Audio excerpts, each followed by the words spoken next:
嗨，大家好，我是躺平叔，今天是2026年3月13号。这一期我们继续聊聊伊朗，聊聊中东的局势，聊聊波斯人民。今天是美以对伊朗实行混合双打的第14天，也是哈梅内伊升天的第14天。今天最大的新闻就是伊朗的新领袖穆杰塔巴，也就是哈梅内伊的儿子，终于有动静了。这个动静打个引号也是有消息了。12日，伊朗新任最高领袖穆杰塔巴哈梅内伊通过国家电视台发表就任以来首次声明。这个穆杰塔巴在讲话中首先对哈梅内伊的去世表示哀悼，并称继任这一职位责任重大，肩上的担子很重谈及当前局势时，穆杰塔巴哈梅内伊表示，伊朗将继续采取包括封锁霍尔木斯海峡在内的战略手段，并在必要时开辟新的战线。也就是这个穆杰塔巴不鸣则已，一鸣惊人，对吧？反应过来的第一表态呢，就是接着干，要跟美国干到底。这个穆杰塔巴连出3招，第一个就是誓言要继续关闭霍尔木斯海峡，作为对敌人的压力工具。第二个是呼吁海湾国家关闭美国在中东的军事基地，并且要对每一位伊朗的遇难者进行报复，不限其父之死，也就是不光是为他父亲哈梅内伊报仇，要为每一位伊朗遇难者报仇。第三个是敦促针对美国基地的起义，并威胁继续军事行动。穆杰塔巴这个单选以后好长时间都没有身影，没有图像，没有露面，然后这个外界纷纷猜测说，你选出来这个人到底存在不存在，是不是已经死了？我看伊朗当局也非常着急，对吧？你选了一个人，在这个就任仪式上也没人，抬了个照片放那儿，对这个照片挂在墙上的，对不对？你去宣誓，说不过去。后来又传言说这个穆杰塔巴受伤，所以这一切都是波谲云诡。大家不能忘了伊朗这种体制对吧？一旦有这种传言，最高领袖是吧，就是身体情况不详，生死不详，具体什么情况没人知道，那你说他怎么对吧？实行他这个叫威权统治呢？谁听谁的呢？大家看过很多报道吧？前苏联对吧？或者是印度那个最高领导人的那个健康状况，那都是绝密对吧？包括这个俄罗斯的地保老人录节目的时候咳了几声，那都是非常大的问题他这个跟美国的吧那个没落的帝国主义国家不一样。没落的帝国主义国家，你看那个领导都是老态龙钟走路摔跤，讲话打瞌睡也无所谓。但是苏联这种体制的就不行，就必须要表现出这个领导人非常健康，非常这个叫什么容光焕发，体力超群。你看普京就是展现他这个健身对吧？各种这个不行就开飞机，不行就开装甲车，开汽车展示给你看，就无非就是显示他很强壮，他很健康对吧？不行在江里游个泳给你看看，能粉碎一切敌人的阴谋。所以你要对比一下，如果穆杰塔巴他永远处在这种谣言之中，那是不利于他统治的，不利于这个政权稳定。所以在这种背景下估计伊朗那边一看穆杰塔巴眼睛睁开了，有反应了，立马对吧，把准备好的稿子拿来，把他的手往上一按个手印，表示同意了，赶紧朗读吧，通过这个伊朗国家电视台播出去他没有画面只有朗读。当然了，画面是有的，抬了4张照片出来了，这4张照片是穆杰塔巴不同时期的照片滚动播放，就是然后伊朗全国人民看这4张照片，听着伟大领袖的最新指示。这个给我感觉比垂帘听政还严重穆杰塔巴比傀儡还傀儡他现在有没有意识的不好说到底谁在对吧假传圣旨，也或者存在不存在假传圣旨教招对吧？这都有可能当然了，现在关于穆杰塔巴的传言非常多，那现在基本一致的就是他应该是在2月28号父子俩开会的时候对吧，他爸点儿背就走了，他呢受伤据说挺严重。按照以色列方面的说法，说传言以色列是有情报的，说这个穆杰塔巴眼睛左眼受伤，脸部也受伤，腿也锯掉一只，那有可能就是一只眼一条腿残疾了，有可能而且面部有可能毁容。那当然这个是以色列媒体报道那么还有媒体报道说穆杰塔巴现在还在植物人，还没有完全清醒，而且据这个手术的医生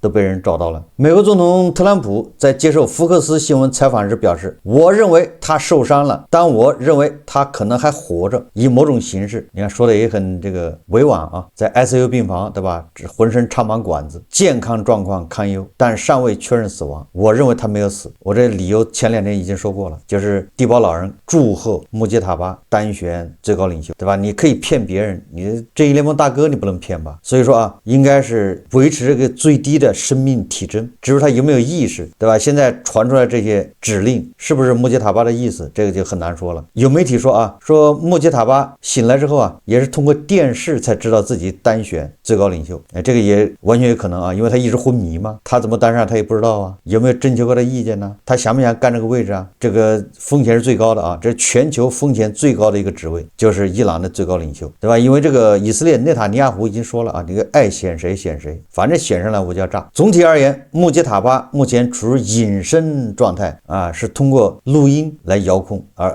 加录音加照片，还不是视频啊，比他爸还要，他爸动不动就发个视频，对吧？在电视台一放，也不知道在哪儿录的，这个好吗？穆杰塔巴更厉害了啊，连视频都没了，是录音加照片，你们就对付着看吧啊！所以说依赖书面或代理声明维持权威，这也反映出伊朗政权在战争压力下的脆弱性。当然了，他这个发言啊，虽然真假不知，穆杰塔巴的这个健康状况未知，但是他这个冲击力还是很大的啊。所以说这个全球的油价又波动，认为这个伊朗啊，伊斯兰革命卫队强硬派死扛到底，那这个战争打到什么时候还不知道。我的观点啊，是伊朗的强硬派基本上已经穷途末路，不是表面的这种团结，而是四分五裂。你想，但凡正常一点的政权，能够正常运转的政权，怎么可能会选一个这种，对吧，重伤而且处于半昏迷状态的人做领袖呢？现在正是这么关键的时候，对敌斗争，对吧？对犹太复国主义，对这个美国霸权主义斗争如火如荼的时候，你选一个残废昏迷的人在那指挥，怎么可能？难道整个伊朗就没有一个正常人吗？而且这个穆杰塔巴都是破格啊，他很多资格都达不上啊，他不是大什么阿亚图拉，他只是个中级教师，他也没有政府的从政经历，对吧？实际上他也就是他没有个一官半职，也不是教室里面的这个大阿亚图拉，纯粹就是因为是二代，有一些人脉。所以说啊，我越来越相信啊，这个伊斯兰革命卫队把这个穆杰塔巴给搞出来，实际上就是便于操控，儿皇帝啊便于垂帘听政，这个就是三国里面的，对吧？这个董卓啊、袁绍啊、曹操啊，他们都爱干这事，谁过来就先选个小皇帝，挟天子以令诸侯嘛。所以这个实际上反映的是伊朗政权已经失控的状态。这个我在以前节目一直说啊，你看啊，这个穆杰塔巴刚一开口就要封锁霍尔木斯海峡，接着炸。但是呢，蹊跷的是啊，伊朗外交部副部长马吉德·塔赫特·拉万齐告诉法新社，伊朗没有在霍尔木斯海峡布雷，并且伊朗已授权某些国家的船只通过霍尔木斯海峡，对吧？外界传言说伊朗已经在霍尔木斯海峡布了12颗雷，有的是10颗，但是人家否认了，没有，都是谣言。霍尔木斯海峡可以通行，但是某些国家的可以通行，对吧？美国及其盟友的不行，就这意思。所以你看啊，他们这个说话呀，完全都是自相矛盾的。伊朗总统佩泽西奇扬说啊，伊朗是一个至少拥有6000年历史的文明继承者，历经历史的考验，没有任何力量曾成功抹去这个声名赫赫的名字。任何抱有摧毁伊朗幻想的人都对历史一无所知，侵略者来了又去，而伊朗屹立不倒。这个佩泽西奇扬这个说法啊，值得玩味啊，就值得品味。首先一个啊，这个符合这种，对吧，苏联式的叙事啊，一旦显示自己强大的时候，就说自己是啊几千年的文明，你美国才300年，你算老几啊，对吧？一旦说到这个经济的时候，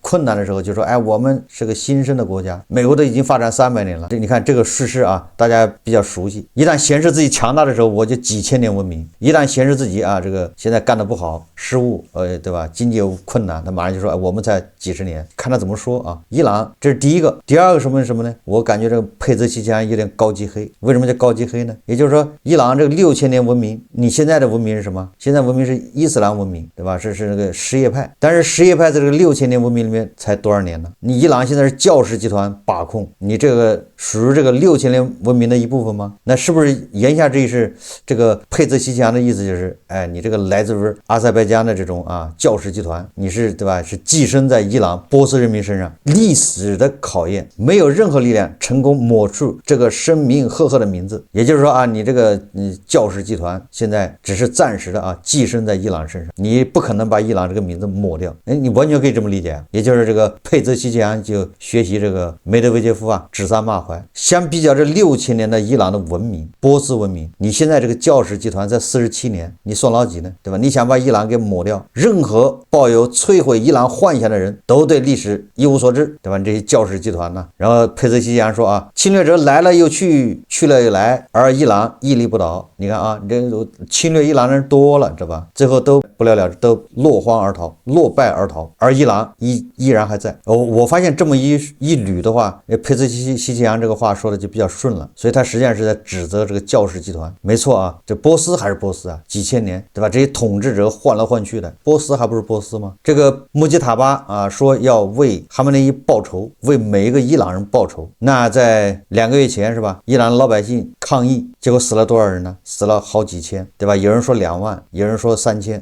伊朗自己官方承认是3300吧？那为他们报仇吗？他们不是伊朗人吗？半岛电视台说啊，说伊朗的最高领袖穆吉塔巴哈梅内伊声明，必须利用一切可能性关闭霍尔木斯海峡，必须在敌人所有薄弱领域采取行动。我看有媒体说啊，这个穆吉塔巴呀，还在 X 上开设了个人账号，这个也很有意思啊。他在他的 X 账号上发布命令，发布他的指示，这说明什么问题呢？首先，这个穆吉塔巴他还是相信美国人啊，因为你想他跑到 X 上发表他的这个指示啊，那万一这个马斯克给他改了呢，他不担心吗？第二个也说明美国足够开放，对吧？这敌对国的这个领袖跑到自己的这个媒体上开账号做宣传，人家也不管，也不给他禁言。根据央视报道啊，3月12号，伊朗新任最高领袖穆吉塔巴哈梅内伊发布他就任后首份声明。穆吉塔巴在声明一开始表示，他是通过伊朗国家电视台的播报获悉伊朗专家会议投票的结果，也就是看电视得知自己当选了。对他而言，依靠在霍梅尼和遇害的哈梅内伊曾安坐的地方是一件很难的事情。第二个比较重要的新闻啊，就是美国的一架飞机啊又坠落了。这个美国也很有意思啊，在科威特好像掉下来2架还是3架 F-15，这回在伊拉克啊坠毁了一架 KC-135加油机。美军中央司令部说啊，3月12号表示，一架美国 KC-135空中加油机在伊拉克西部坠毁。事故发生在美以对伊朗发动军事打击期间。这个美国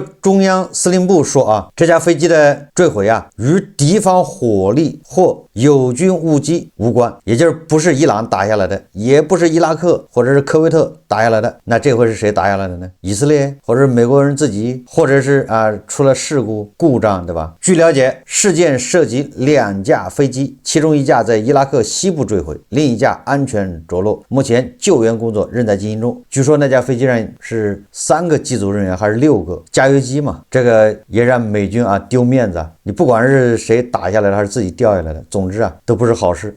再加上现在传言这个福特号又出事了啊。福特号10天前吧，是10几天前对吧？修厕所马桶堵了，好不容易修好了对吧？现在磨磨蹭蹭到了这个红海，据说已快到波斯湾了啊，马上跟林肯号会合。结果就在这个时候说这个福特号洗衣房起火，还把2个士兵给烧伤了。别的不说了这就典型的叫懒驴上磨屎尿多还没开到前线呢，就是不是这事就是那事。这个也反映出美军的脆弱的一面也就是他并不是强大的不可一世，他自己给自己都能整乱这个叫阵脚。在过去24小时美以联军对伊朗的攻击还在加大。就是昨天夜里，以色列空袭的目标之一就是哈梅内伊的儿子穆杰塔巴。在过去24小时内，德黑兰周边燃料仓库、导弹设施和指挥中心均遭到广泛打击。美以双方发动了数百次空袭。在波斯湾上又有3艘伊朗的船只被摧毁，其中包括一艘苏莱曼尼级战舰。美国和以色列袭击伊朗伊斯兰共和国在圣城的军事目标后，发生了巨大的蘑菇状爆炸。新一轮空袭打击德黑兰西北部山区伊朗弹道导弹储存库，弹道导弹的仓库给炸了。随后发生大规模爆炸。波斯宗教圣城库姆刚刚发生超大规模的飞核爆炸，蘑菇云冲天，冲击波清晰可见。有人说美军动用了3万磅的 GBU-57巨型钻地弹在地下60米爆炸。说到这个美军的 GBU 钻地弹啊，这个也不是什么秘密，大家可能在网上都看到了啊。就是前2天啊，有人不在拍了好多视频吗？拍了什么视频呢？就是在英国的叫费尔福德皇家空军基地，美国空军的这个地勤人员呢，正在从 B-1B 枪击兵远程重型轰炸机上卸下导弹投放系统，并将 GBU-31 2000磅联合直接攻击弹药装到该轰炸机上，以备对伊朗发动袭击。关键这一切啊，都在好多媒体啊，长枪短炮，手机举着就这么拍啊，他们就在那个铁丝网外面啊，远距离的拍。而皇家空军基地的这些美军士兵啊，这地勤人员，就开着他那个作业车，忙忙碌碌的，就是一会儿从那个枪击兵上面把那些导弹的投掷系统啊给它卸下来，装上新的，装上去的都是这种 GBU 钻地弹，这就是明目张胆啊，也不在乎，也不怕什么泄密。然后这一飞机就要起飞啊，去伊朗轰炸执行任务。这个视频在网上也很多啊。根据卫星图片啊显示啊，美以空袭之下，伊朗军事设施大面积瘫痪，导弹基地隧道坍塌，防空雷达被摧毁，武器储存点被炸成废墟，关键军事能力遭到系统性打击。这个库珀上将表示啊，就是中央司令部司令啊，美军已打击伊朗境内5500多个目标，其中包括60多艘舰船。伊朗啊，一共4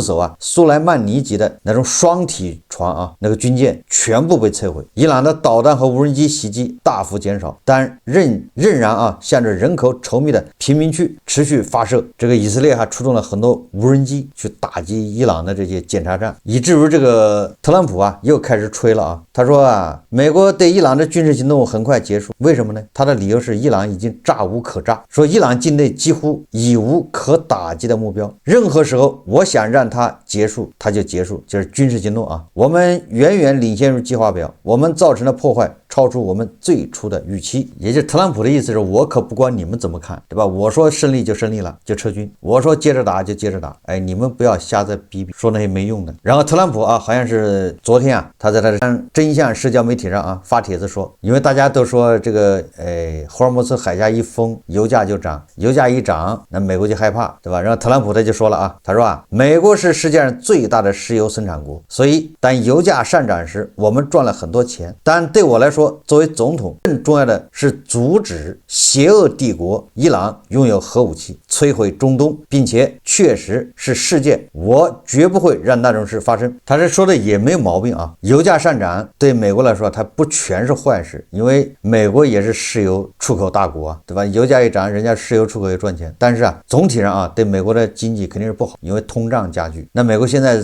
在抑制通胀，对吧？抑制了好几年都没搞下去，现在油价再一涨，不就捣乱吗？但是特朗普他又说了啊，阻止伊朗获得核武器比控制油价更重要，也就是为了啊消灭这个隐患，为了阻止伊朗拥有核武器啊，威胁整个的世界安全。那现在短期的油价波动没什么，就这意思。我是相信这个特朗普所说啊，就是咱们这么理解，作为一个大国人呢，应该切实的感受到，如果油价上涨对美国是不利，但是对大国更不利，因为大国是纯进口国啊。我记得大国的石油啊，只有20%到25%可以自给自足，剩下的75%到80%都是要进口。如果能源价格上涨，但是你出口的这些产品你没办法加价，那你的利润就没了，不就这意思吗？当然了，你说我出口的东西我可以涨价，那你涨价人家认不认呢？就是商品这块涨价很难的啊，对吧？你这袜子以前1块钱一双，你现在涨到1块5一双，那谁买呢？你的优势就没了。3月12号，美国宾夕法尼亚州的民主党参议员费特曼，他可不是共和党啊，他是民主党参议员。费特曼他说啊，他在接受电视台采访时公开呼吁以色列对伊朗新任命的最高领袖及领导层所有成员实施暗杀，也就是说把这个2月28号那一幕再次上演。费特曼扬言啊，应该把穆杰塔巴哈梅内伊也干掉，并称伊朗前最高领袖哈梅内伊离世后，这个世界100%变得更好了。费特曼还质疑到，穆杰塔巴哈梅内伊至今没有发布任何视频，也从未公开露面，为什么？也许他受了重伤，